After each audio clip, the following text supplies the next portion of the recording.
নমস্কার, আমি দেবিকা। কেমন আছো সবাই? আশা করছি সবাই ভালো আছো, সুস্থ আছো। নতুন আরেকটি দিন শুরু করছি তোমাদের সবার ভালোবাসা নিয়ে। আজ হলো মঙ্গলবার আর আজ এখন বেলা প্রায় 10টার মতো হবে।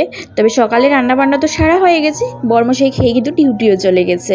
তবে এবার না ছেলের জন্য একটুখানি ব্রেকফাস্টে কিছু একটা রেডি করবো, তো কী রেডি করবো ভেবে পাচ্ছিলাম না। তারপর মাথায় এলো যে একটুখানি চিলা রেডি করে নিই, কারণ চিলা খেতে দারুণ লাগে। আর সোনা পাপাও ভীষণ ভালোবাসে, মানে যে কোনো বাচ্চাকে দিলেই না ভালোবাসবে, ভালোবেসে খাবে। তাই তোমাদের সাথে শেয়ার করছি পুরো রেসিপিটা। তোমরাও না বেবিদের করে এরকম দিতে পারো। তো দেখো আমি না প্রথমে আলু নিয়ে নিচ্ছি, আর মন পছন্দ মতো যেমন ক্যাপসিকাম, তারপর গাজর, এইসবও কিন্তু চপিং করে দেওয়া যায় এর মধ্যে, হেলদি সবজিগুলো। তো আমি আলু দিয়ে দিচ্ছি, কারণ বাচ্চাদের শরীরের জন্য আলুটাও কিন্তু ভালো।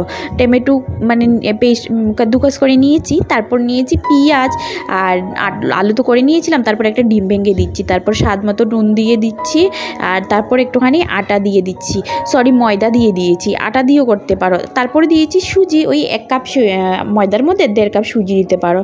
সুজি দিলে ক্রিস্পি একটা ভাব আসে, বেশ ভালো লাগে। আর এবার না বেটারটাকে ভালো করে রেডি করে নিতে হবে, মানে পুরোটা মিক্স ফেটিয়ে নিতে হবে। একটা গুড কোয়ালিটির ব্যাটার রেডি করতে হবে। আর জলটা একটুখানি প্রয়োজন মতো ভুজিয়ে দেবে। 1 কাপ সুজি 1.5 কাপ 2 কাপ মতো জল হলে এটার মধ্যে হয়ে যায়। আর তারপর ননস্টিকের প্যান হলে বেশ ভালো হয়, তেল ব্রাশ করেই কিন্তু ভেজে নিলে হবে, তেল বেশি লাগে না। তবে আমি কড়াইয়ে করেছি, আর এই একবার তেল দিয়েছি, এর মধ্যেই যতটি হবে ততটা আমি কিন্তু ভেজে নেব। আর দোসার মতো একদম ঘুরিয়ে নাড়িয়ে দেবো। কড়াইতেও কিন্তু লাগবে না, আর খেতে কিন্তু অসাধারণ। আর বাচ্চাদের শরীরের জন্য ভীষণ ভালো একটা ফুড, যেটা মানে চটজলদি মাথায় কিছু না আসলে এটা রেডি করে দেওয়া।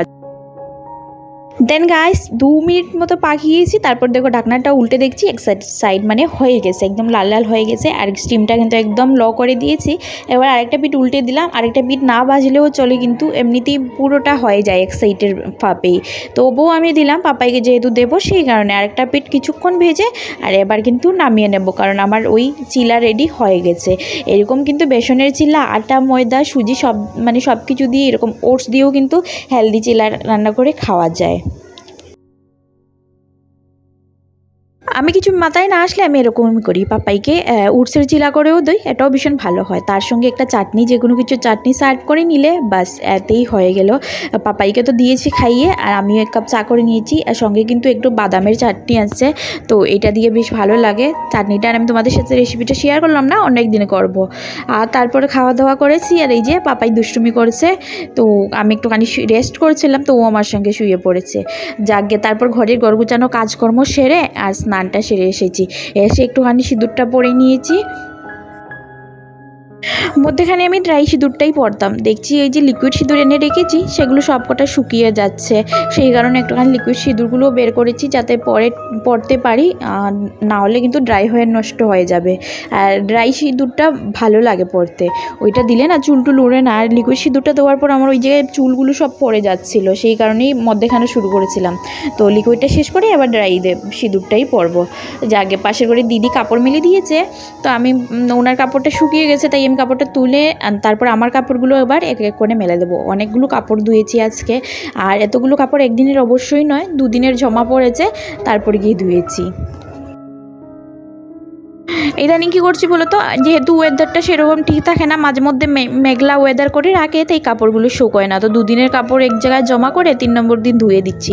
এতে অবশ্য আমার কষ্টটা একটুখানি বেড়েই যাচ্ছে, কারণ ওই কাপড় অনেক জমা হয়ে পড়ে।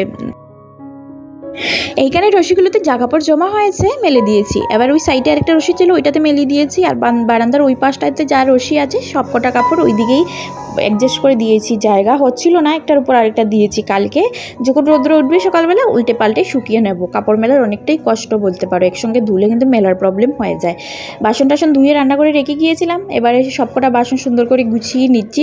আর বিকেল হয়ে গেছে, একটুখানি ম্যাগি করব ভাবছি, তো তার আগে বাসন টাসন গুছালাম। আর এবার আগে ম্যাগিটা বসিয়ে দেব, পাপাইকে খাইয়ে দেব, ওর খিদে পেয়েছে।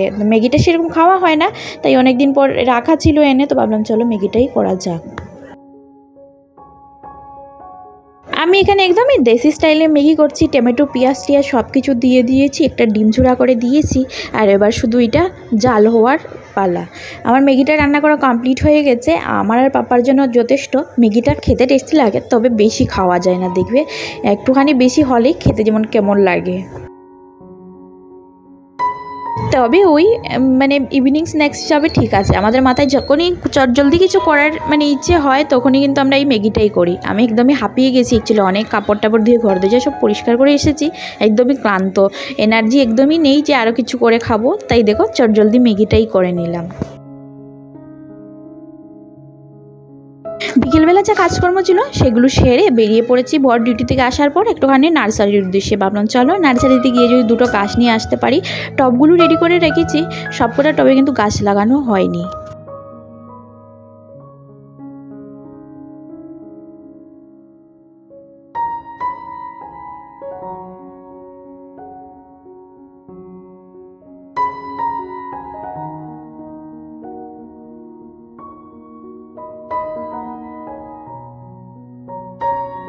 আমাদের ঘরের পাশে একটা নার্সারি আছে, মানে ঘরের পাশে না একটুখানি দূর, তো ওই জায়গাতেই প্রথমে ভাবছি যাব, চলো দেখি ওই জায়গায় গিয়ে গাছ পছন্দ হয় কি না। আর তারপর ওই কিছুক্ষণ যাওয়ার পরই পেয়ে গিয়েছিলাম জায়গাটা। অনেকগুলো গাছ ছিল, মানে নার্সারিতে যেরকম হয় অনেক ফুলের গাছ ছিল, আর অনেক গাছ দেখেছি, কিন্তু গাছ পছন্দও করেছি। তারপর যেটা হয়েছিল, এত দাম ছিল গাছগুলোর, গাছ আর নিয়ে আসিনি। একটা জবা ফুলের গাছই বলছে 600, 700, 750, কালারফুল আলাদা আলাদা কালারের যেগুলো হয়, এত দাম বলছিল। মানে কি আর বলবো, গাছের এত দাম, আর এত দাম দিয়ে গাছ নিয়ে আসবো, তাই আর আমি নেইনি। যদিও আমার বর অনেকক্ষণ দেখার পর বলেছিল যে একটা ফুলের গাছ নিয়ে নাও, চলে এসেছ, তবে আমি আর নেইনি। এত দাম শুনে আমি অবাক হয়ে গেছি। এক একটা ফুলের এত দাম, এতে ঘরের নিচে যারা রেডি দিয়ে সেল করে তাদের কাছেও কিন্তু 150 টাকায় ভালো ভালো ফুলের কালেকশন পাওয়া যায়। আর কি বলতো, প্রকৃতিতে না অনেক গাছপালা আছে যেগুলো রাস্তার সাইডে দিয়ে কালেকশন করে এনেও আমরা লাগাতে পারি। আমার তাই মনে হচ্ছিল, তাই আমি আর ফুল নেইনি। অনেক গাছগুলো দেখেছি, কিন্তু মানে এত দাম, 700-800 টাকা দিয়ে কে গাছ নেয় ভাই? আমি জানি না কারা নেয় আর কি, সোসাইটি থেকে এসে অনেকেই নিয়ে যায়। আমরা যখন আসছিলাম তখনও অনেকেই নিচ্ছিল, তবে আমাদের সামর্থ্য অনুযায়ী আমার মনে হয় কেনাকাটাটা করা জরুরি। সেই কারণে আমি আর এখান থেকে কোনো গাছই নেইনি। অনেক গাছ পছন্দ হয়েছিল, তারপরও নেইনি। তারপর আমরা এখান থেকে বেরিয়ে গিয়েছিলাম অনেক ফুল গাছ দেখার পর। আর এই যে দেখো, এই গাছগুলোই বলছিল 600-650 টাকা করে, এই জবা ফুলের গাছগুলো। বলো তো এত দাম, রাস্তার সাইডে দিয়ে কাটিং আনলে না হয়ে যাবে, তবে আমি বেরোতে পারি না, সেই কারণে নিয়েও আসতে পারি না।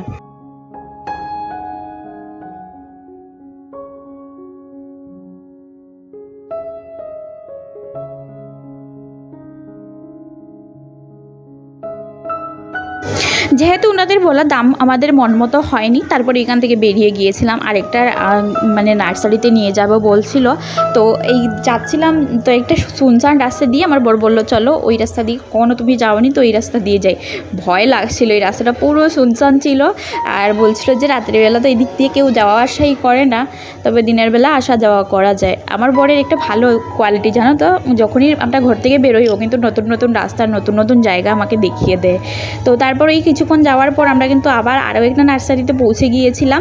আর এই নার্সারিতে আসার পর জানতে পারি যে ওই নার্সারির চাইতে এই নার্সারিতে আরও বেশি ফুলের গাছগুলোর দাম। তারপর ওইখান থেকে বেরিয়ে পড়েছিলাম, একটাও গাছ নেইনি, যেহেতু আমার বর বলছিল ওর অফিসের সামনে, মানে অফিসটা না পাঞ্জাবে পড়েছে, তো পাঞ্জাবের জিনিসগুলোর দাম কিন্তু একটুখানি চণ্ডীগড়ের চাইতেও কম। তো ও বলছিল যে ওই নার্সারির থেকে নিয়ে আসবে, তো আমি আর এখান থেকে নেইনি। তারপর চলে এসেছিলাম এখানে একটা মার্কেট বসে, সপ্তাহে একদিন বসে মার্কেটটা, আর এইটা কিন্তু সবজি মার্কেট ছিল। আর টুকটাক অন্য জিনিস বসতো, কিন্তু আজকে এসে দেখছি মার্কেটটা অনেক বড় হয়ে গেছে। আগে আমি বরের সঙ্গে মানে আসতাম প্রত্যেক দিন, কিন্তু এখন আর আসা হয় না। পাপাই হয়েছে 2 বছর হয়ে গেল, 2 বছর পরেই প্রথম মানে এসে দেখছি অনেক জিনিসপত্র। তো এখান থেকে কিছুটা মোটামুটি কেনাকাটা করে নিয়েছিলাম, পাপাইয়ের জন্য খেলনা কিনেছিলাম, শাকসবজি কিনেছি। এই যে আমাদের কেনাকাটা শেষ হওয়ার পর ভীষণ ভিড় ছিল, তাই আর ভিডিও করতে পারিনি। তারপর পাপাইকে দেওয়া হলো আইসক্রিম কিনে, আর আমাদের জন্য একটা আলু চাট নেওয়া হয়েছিল, একটা না দুজনের জন্য 2 প্লেট আলু চাট নিয়ে খেয়ে দিয়ে তারপর চলে এসেছিলাম ঘরে।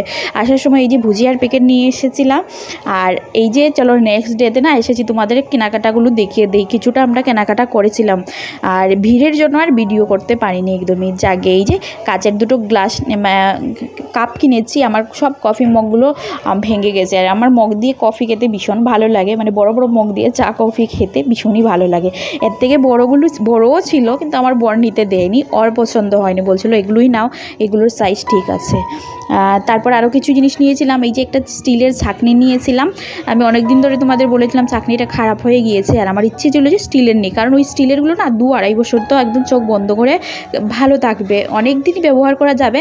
আর আমার মনে হয় প্রত্যেকটা জিনিসই একটুখানি চিন্তাধারা করে কেনাকাটা করা উচিত সংসারের জন্য, কারণ আমরা ওই একটুখানি পয়সা বেশি করে চিন্তাধারা করে নিলে কি হয়, অনেক দিন যায়। প্লাস্টিকের ছাঁকনিগুলো কিন্তু ওই অল্প দিনই কিন্তু নষ্ট হয়ে যায়। আসলে কি বলতো, আমরা গৃহিণীরা এরকমই হই, 1 টাকা খরচ করতে গেলে অনেক ভাবনা চিন্তা করে করি, কারণ আমরা যদি হিসেবই না হই তাহলে কিন্তু সংসারের হাল বেহাল হয়ে যাবে। যাকে তারপরে এই মুলামাইনের একটা ট্রে নিয়েছি, ছোটো দুজনের সংসার, তাই ছোটো ট্রে হলে বেশ সুবিধে হয় চাটা নিতে। তো নিয়েছি, আর 3টে কাপ নিয়েছি। এই যে কাপ না মানে গ্লাস, এই গ্লাসগুলো জানো তো সেট ছাড়া পাওয়া যায় না, ওইখানে দেখছিলাম সেট ছাড়াই অনেক কাপ বিক্রি করছিল, আর কোয়ালিটিগুলো বেশ ভালো, তাছাড়া অনেক বড় সাইজের সেটের কাপের চাইতে। তো এই ছিল আমার কেনাকাটা। তার মধ্যে নিয়েছিলাম 2টো পেরদান। এই পাপোশগুলো আমার কাছ থেকে 70-75 টাকা করে নিয়েছে, অনেকটাই দাম নিয়েছিল। আর তাড়াহুড়োর মধ্যে আমি নিয়েছি, কারণ আমার প্রয়োজন। তবে ঘরে এনে দেখছি কোয়ালিটিগুলো না অতটাও ভালো নয়, পাতলা পাতলা কোয়ালিটি, খুব তাড়াতাড়ি নষ্ট হয়ে যাবে। তবে যে যখন নিয়েছি তাহলে ইউজ তো করতেই হবে। তো এই ছিল কেনাকাটা। তার সঙ্গে ভুজিয়া নিয়ে এসেছিলাম 1 প্যাকেট, যেটা আগে দেখিয়েছি। আর তাছাড়া এই হলো মাজা নিয়ে এসেছি। পাপ্পাই না মাজা খেতে বেশ ভালোবাসে, তো একসঙ্গে ওর জন্য নিয়ে আসা হয়েছে। গরম থাকতে থাকতে মাঝে মধ্যে বের করে দেওয়া যাবে ওর হাতে। আমার এই ভিডিওটি তোমাদের কেমন লেগেছে অবশ্যই জানিও। ভিডিওটি যদি একটি পার্ট হলে তোমাদের ভালো লেগে থাকে তাহলে প্লিজ আমার চ্যানেলটি সাবস্ক্রাইব করে দিয়ে আমার পাশে থেকো। লাইক কমেন্ট করতে কিন্তু অবশ্যই ভুলো না। আজকের জন্য ভিডিওটা এখানেই শেষ করব। নতুন ভিডিও নিয়ে খুব তাড়াতাড়ি দেখা হবে। ততক্ষণে তোমরা সবাই ভালো থেকো, সুস্থ থেকো। চলো, গুড নাইট, বাই, টাটা।